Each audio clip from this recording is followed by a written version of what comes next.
I walked into the kitchen and heard my family laughing over trip photos. That beach house was so peaceful without chaos, my mom said. I wasn't in a single picture.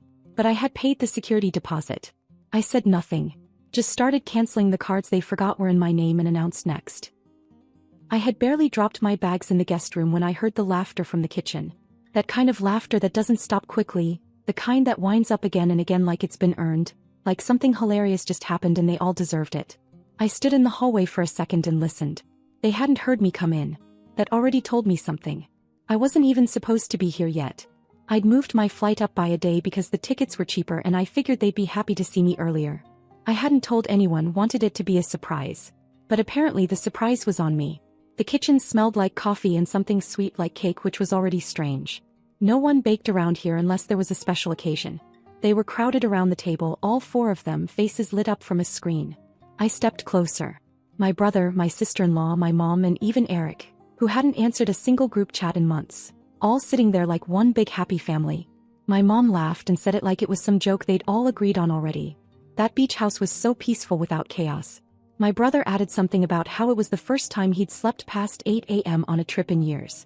My sister-in-law said something about no one having a meltdown over sunscreen or groceries. It was weirdly specific. Then I saw the photos.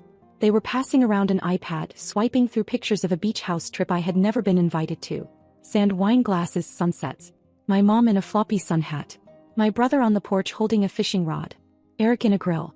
Laughing, smiling, making memories. They'd gone to the beach for a week. All of them. Together. Not one photo of me. Not one mention of me. But I recognized the house. It was the one I'd paid the deposit for 6 months ago when Mom mentioned, maybe doing something, if they could afford it. I put the money down because she said she wasn't sure if everyone would be able to contribute, but they deserved something nice after a hard year. Apparently they took that to mean, go without me and don't say a word. I didn't say anything. Just turned around, went back to the guest room and sat down with my laptop.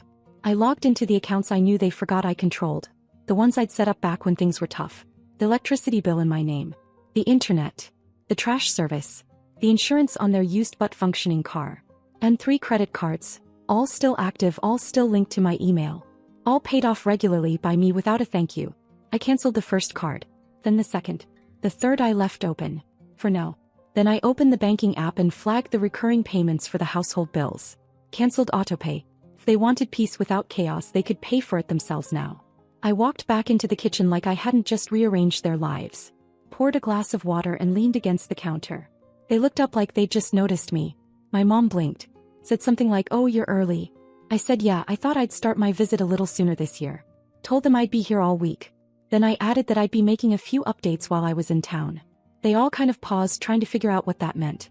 I just smiled and said, "I'll announce it tomorrow."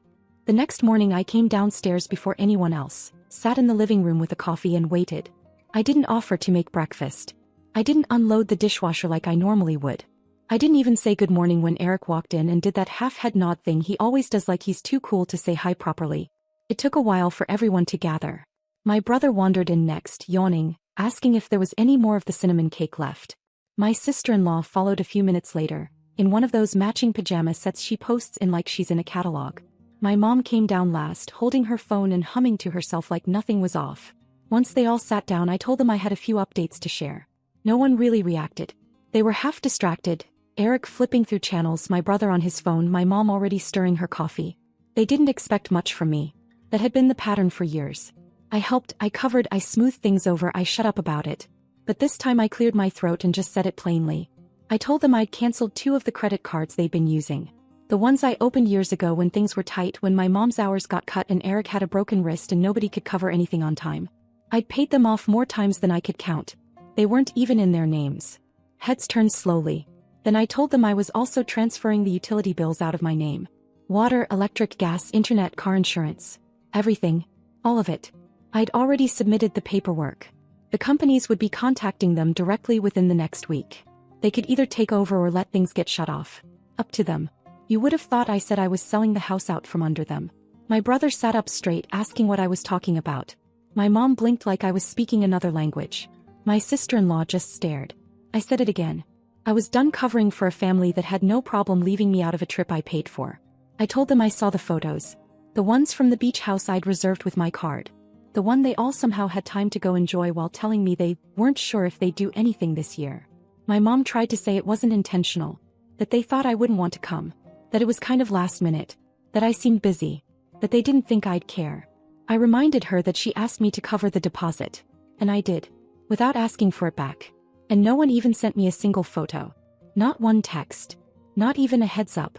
Eric tried to shrug it off like it wasn't a big deal. Said something about how everyone just needed a break.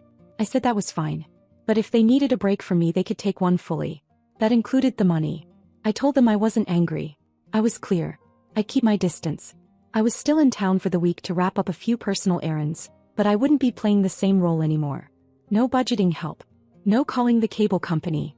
No sending money for random emergencies. I was out. The silence in the room was complete. Then my mom asked if we could just talk about this later. I told her there was nothing else to talk about. The decisions were made. I wasn't punishing anyone. I was adjusting based on new information. I stood up and went to my room. 15 minutes later, I could hear her on the phone with the electric company. She didn't know how to set up a new account. Didn't know what documents they needed. She kept saying my daughter always handled this. That was true. I always had. Not anymore. Later that day, she tried to casually mention that maybe I could still help just this once with the transition. I said no. I said I'd written out everything they needed and left a folder in the kitchen. They could figure it out. I didn't raise my voice. I didn't cry. I didn't ask them why they left me out. I didn't need to. They were all realizing one by one what it felt like to be on the outside. And the week was just getting started. By the time the third day rolled around, I knew exactly how this was going to go. The silence, the guilt-tripping, the performance of confusion and helplessness. It was a routine I'd seen before. But it used to work because I used to care more about keeping the peace than holding them accountable. That part of me was gone now. Whatever version of Evelyn they remembered, she didn't come with me this time. I got up early again, not because I needed to, but because I wanted the quiet. I sat on the porch with my coffee and watched the street. There was something peaceful about being surrounded by people who were just now realizing I wasn't going to fix their messes anymore. When I came back inside around 9, the house felt different. There were papers everywhere. Piles on the kitchen table, on the counter, even on one of the dining chairs. My mom had torn through every drawer in the hallway looking for passwords, account numbers, login info. She had printed emails spread out next to her phone, which was on speaker with some poor customer service rep trying to walk her through how to change the name on a utilities account. It had taken less than 48 hours for them to panic. I walked past them and went to get a glass of water. My brother was on the couch texting furiously. I caught a glimpse of a message saying something like, "She's not joking, she's actually done." My sister-in-law hovered awkwardly near the table, trying to act like she was helping my mom but clearly uncomfortable being that close to the chaos. Eric wasn't even around. Probably off somewhere pretending this whole thing had nothing to do with him. My mom looked up and asked if I could just sit with her for 5 minutes and help her figure out the electric bill. Said the site kept logging her out. Said she couldn't remember if she'd ever even set up her own account before. She looked exhausted. I told her I'd written down step-by-step instructions, and they were in the folder I left on the counter the day before. She said she found the folder but didn't understand half of what was in it. That's when the edge came into her voice. She said it was cruel the way I was doing this. That it felt like I'd planned this whole thing. That I'd come back just to throw everything in their faces. I said no, I came back to visit. I came back expecting to see the people I thought cared about me. Instead, I walked into a room full of laughter over a vacation I wasn't even invited to, despite paying for it. I reminded her again that I covered the security deposit. And not once, did anyone even bother to tell me they were going. My brother finally spoke up, saying maybe it was a communication breakdown. That maybe everyone just assumed someone else had told me. That they didn't mean to hurt me, they just wanted a relaxing trip. I told him I was glad it was relaxing. Must be nice to relax on someone else's dime. That's when my mom said her heart was acting up. That she hadn't been able to sleep, that she'd been so anxious she could hardly eat, that all this was making her sick. She said she couldn't believe her own daughter would put her through this. I looked at her and said I didn't put her through anything. I simply stopped shielding her from reality. The internet account had been in my name since 2017. I set it up when they couldn't pass the credit check. I'd been paying it ever since. Same with the car insurance. Same with the electric. Same with the temporary credit cards. All those years of giving. Not loans, not favors, just giving. And they couldn't even be bothered to send me a single photo from the trip I paid for. They hadn't just forgotten me. They'd excluded me. They'd decided I was the one person it was safe to cut out. Because I'd always been the one who'd never push back. Till now. The rest of the day was strange. Everyone started whispering. The TV was on but no one watched it. My sister-in-law left to go see a friend, and didn't come back until after midnight. Eric showed up briefly, stayed for 5 minutes, then left again. My brother tried to hover near me like he wanted to apologize but couldn't bring himself to say the words. My mom stayed in her room. Claimed she needed to lie down. Said her chest still felt tight. I went about my day. I had appointments to get to, an accountant to meet, paperwork to finalize, a property management company to visit about a small condo I'd been considering renting out. I didn't tell them any of this. When I came back that evening, no one said a word. I microwaved my own dinner, ate at the table while they scattered around the living room pretending not to notice. No one asked how my day was. No one even asked where I'd been. That was fine. They were finally living in the silence they had handed me. By the 4th day, the energy in the house was unstable. It wasn't just tension anymore. It was something closer to panic. You could feel it in the way they moved around each other, like everyone was afraid to say the wrong thing. No more laughter. No more inside jokes. No more beach trip photos. That morning, I woke up to the sound of my mom sobbing in the bathroom. Loud, theatrical sobbing. I didn't check on her. I figured if she needed help setting up autopay, she could email the company like the rest of us. When I went downstairs, the kitchen was a wreck. Dishes from the night before, trash not taken out, nothing cooked. They were unraveling faster than I thought they would. I didn't say anything. I just made toast and sat at the table. That's when Eric stormed in, slamming the door behind him. He went straight for the fridge, yanked it open, then slammed it shut again. He looked right at me and said, "Is this funny to you?" I didn't answer. He said he just had his debit card declined at a gas station. Turns out the third card, the one I hadn't canceled yet, just got frozen for suspicious activity. I'd forgotten about it, honestly. It had been linked to one of my old business accounts. When I updated my banking security the night before, the system auto-flagged it and shut it down. Apparently he'd been using it to buy groceries and gas, just until his hours picked up again. I hadn't even known. He lost it. Said I was trying to ruin him. Said I didn't understand what it was like to be barely getting by. That I had no right to just pull the plug without warning. I told him the warning was delivered 3 days ago. They just didn't take it seriously. He cursed under his breath, grabbed his keys and left again. My brother followed him out. My mom came down a few minutes later looking like she'd aged 5 years overnight. She sat down at the table across from me and asked if I would reconsider. Just temporarily. Just until they could sort things out. I said no. Then she said something that stopped me cold.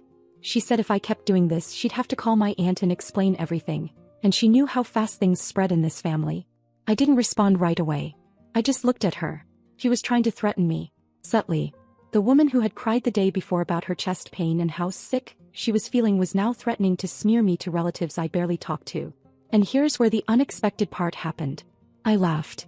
It slipped out. I laughed, not loudly, not mockingly, but with a kind of quiet disbelief. Because in that moment, I realized exactly how far they'd go to avoid accountability. They weren't sorry. They were scrambling. I told her she could tell anyone she wanted. I'd be happy to post the bank receipts and email threads, the payment confirmations, the screenshots of every bill I'd covered. I kept everything. She didn't say anything. Just looked at me like she didn't recognize who I was anymore. That afternoon, I left the house to get some air and walked to a nearby cafe. Sat there for a while just watching people. Thinking about how strange it was that I used to feel guilty for setting boundaries. How I used to wonder if I was being too cold or too harsh. And now here I was, watching the people who once drained me scramble like toddlers after the training wheels came off. When I got back, there was a letter taped to my bedroom door. It was handwritten. From my mom. 2 pages long. The first page was emotional. A recap of everything she'd done for me growing up. All the sacrifices she'd made, how hard things were after my dad left, how she did her best. The second page was a list of what she said were reasons why this punishment is disproportionate. I folded it up and dropped it in the trash without reading the rest. Because I wasn't punishing her. I was just done pretending they didn't know what they were doing. And I still had 2 days left. By day 5, something had cracked and nothing was holding anymore. The polite silences were gone. The tension had shifted into something louder, more desperate. It wasn't just discomfort now, it was collapse. I left the house early again. No breakfast, no small talk. I had a meeting scheduled with a lawyer downtown, a woman I'd been emailing back and forth with for months. We were finalizing paperwork for a condo I owned outright, a quiet little place they didn't even know existed. I'd renovated it myself over weekends and late nights, using bonuses and side income they never asked about because they never thought to. It was mine and I was turning it into a rental. I hadn't planned on sharing that detail, but by then I knew I never would. I got back around noon. The door was unlocked, which already told me something was off. The second I stepped inside, I heard it. Yelling. Not the usual raised voices that passed for conversations in this house. This was different. My brother and my mom were screaming at each other. Full volume, red-faced, wild kind of screaming. I stood in the hallway listening to it all unfold without moving. He was shouting that she'd lied. That she made it sound like everything was fine, that she'd hidden how bad things really were. She was shouting back that he never asked, that he was too busy with his wife, with his job, with his own little world. That she'd only ever had me to rely on. She said it 3 times. Only Evelyn. She said she didn't know how to live without me holding everything together. I guess she thought that was going to land as a compliment. But it didn't. Not anymore. When I stepped into the kitchen, they both froze. My mom's eyes went to me instantly, and I could see the shift, from rage to something else. Something rehearsed. She blinked, clutched her chest, and said the words like she was reading them off a script. "This is what you wanted, isn't it?" And then it began. She slumped into the kitchen chair and started sobbing. But not the fake kind from before. Or maybe it was fake, just louder this time. She gasped about how she couldn't breathe, how her heart was pounding, how she might pass out, how the stress was too much. She looked up at me and said I was killing her. That I was breaking the family. That I'd ruined everything. My brother didn't move. My sister-in-law, who'd come in halfway through the fight, looked like she was about to cry just from the noise. Eric wasn't even home. No one knew what to do. Except me. I stood there and didn't flinch. Because it wasn't real. Or maybe it was, maybe some part of her really did feel sick. But the timing wasn't a coincidence. The collapse, the heart clutching, the sudden accusation. It wasn't grief. It was punishment. And I wasn't playing the role anymore. I walked past them, over the broken pieces of whatever had shattered on the floor, and went into the living room. I turned the TV on. Something mindless. A cooking show, I think. I turned up the volume until it drowned out the quiet sobs echoing from the kitchen. I didn't ask if she was okay. I didn't ask if they needed help. I didn't ask for anything. Because I already knew what they'd do if I gave them even 1 inch back. Later that evening, I heard the door slam. Eric came home and went straight to his room. My brother and his wife were in theirs, talking in low voices. The house felt small, like it had shrunk under the weight of everything no one was saying. When I went to brush my teeth, I noticed something. My mom's door was cracked open just a bit. Enough for me to see she was awake, lying on her side, facing the wall. She knew I saw her. But she didn't say anything. And neither did I. Because by then my bag was already packed. My flight was early. And there was nothing left to fix. I didn't wait for sunrise. At 5:12 a.m. I zipped up my suitcase, double-checked the guest room for anything I might have missed, and carried everything quietly down the hallway. The floor creaked like it always had near the stairs, but no doors opened. Either they were asleep or doing what they'd all been doing for the past few days, pretending they couldn't hear what was right in front of them. The same could have been said for most of our lives. When I stepped outside, the sky was still dark. Barely a sliver of light on the horizon. The porch light was out. It had gone dead sometime last winter, and I was the one who replaced the bulb. Twice. I didn't bother this time. The car I booked was already parked at the curb. I gave the driver a quick nod and started loading my own luggage into the trunk. The door behind me didn't open. I didn't expect it to. There were no goodbyes, no last-minute apologies, no teary confessions from the woman who said she couldn't breathe 2 days ago. Just silence. Like the whole house had gone into some kind of emotional lockdown, and no one had the code to get out. We pulled away and I didn't look back. The ride to the airport was quiet. I watched the streetlights flicker past and thought about all the years I came back here, hoping it would feel like home again. All the flights booked around their schedules. All the things I canceled so I could show up and help. All the birthdays I paid for, all the loans that were never repaid, all the times I said yes even when it meant giving up pieces of my own life. And they left me out of a vacation I paid for. I opened my phone. 3 unread texts. 1 from my brother, 1 from Eric, and 1 from my mom. I didn't open hers. I didn't need to. My brother said, "Hey, are you gone already?" Eric said, "You really weren't bluffing, huh?" And hers. The preview was enough. "I still can't believe you're doing this over one mistake." I powered the phone off and dropped it into my bag. At the airport, I moved like someone who knew exactly what they were doing. No delays. No hesitation. I didn't feel shaky or unsure. I didn't feel guilty. I felt like I had finally walked away from something that had been pulling me under for years. Back in my own city, the air was dry and cold, but clean. I stepped into my apartment and stood there for a long moment. No noise. No drama. No one waiting to ask for help with a bill or a password or a favor. Just me. There were plants on the windowsill I'd forgotten to water.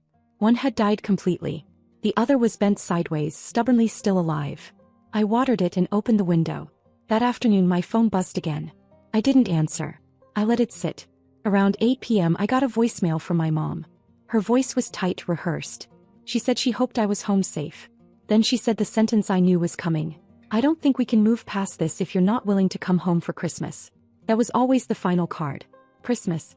I sat with it for a while, then replied with one line. If this is how your family acts when I visit, I won't be coming back for the holidays. I turned my phone face down and left it that way for the rest of the night. That was 16 days ago. Since then, no calls. No texts. Just a shared silence I didn't break for once. And the truth? Feels like the first quiet that actually belongs to me. The final update. 6 weeks passed. I stopped counting after the first month. Winter came in full, cold mornings, frozen sidewalks, the kind of quiet that settles deep into everything. I'd found my rhythm again.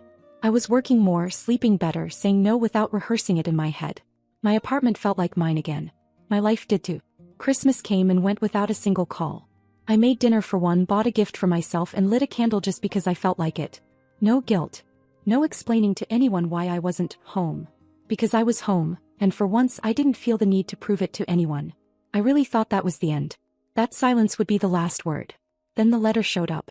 It was just after New Year's, stuffed between flyers and credit card offers in my mailbox. No return address, but I knew the handwriting instantly. My mom still wrote like someone who took penmanship classes seriously in the 80s. My name on the envelope underlined once. Inside one page. No dramatic opening. No, "Dear Evelyn." No closing signature. Just her. She said she hadn't meant to do what she did. Not in the way it landed. She admitted that yes, she told the others not to mention the trip. That she convinced herself I'd be too busy anyway. That leaving me out was easier than having the conversation about why they wanted a vacation without me. She said she hadn't realized how much I'd been holding until it was gone. She listed things she never acknowledged before. The utilities. The cards. The money. The way I never asked for praise, but they acted like that meant I didn't deserve it. She said she didn't recognize what it looked like, how it all added up, until she had to sit on the phone with a customer service rep for 3 hours just to get the electricity turned back on. She wrote, "I didn't know how much you'd done until you were gone. I didn't know how quiet the house could feel until it was filled with the weight of our own voices." Then just one sentence near the end. "I'm not asking you to forgive me. I just wanted you to know I see it now." That was all. No demands. No invitations. No instructions. Just the first honest thing I'd heard from her in years. I sat with the letter for a long time. I didn't cry. I didn't feel angry. But still, like something had clicked into place that had been loose for a long time. I haven't written back. I don't know if I will. But I didn't throw the letter away. It sits in a drawer by my bed now, folded neatly. Not because I plan to reread it, but because I want to remember what it felt like to finally be seen. Not applauded, not begged, not guilt, just seen. That's how it ended. Not with reconciliation. Not with some picture-perfect hug in a doorway. Just truth. Finally spoken. After years of silence dressed up as love. And that, more than anything, gave me closure. Not perfect, but mine.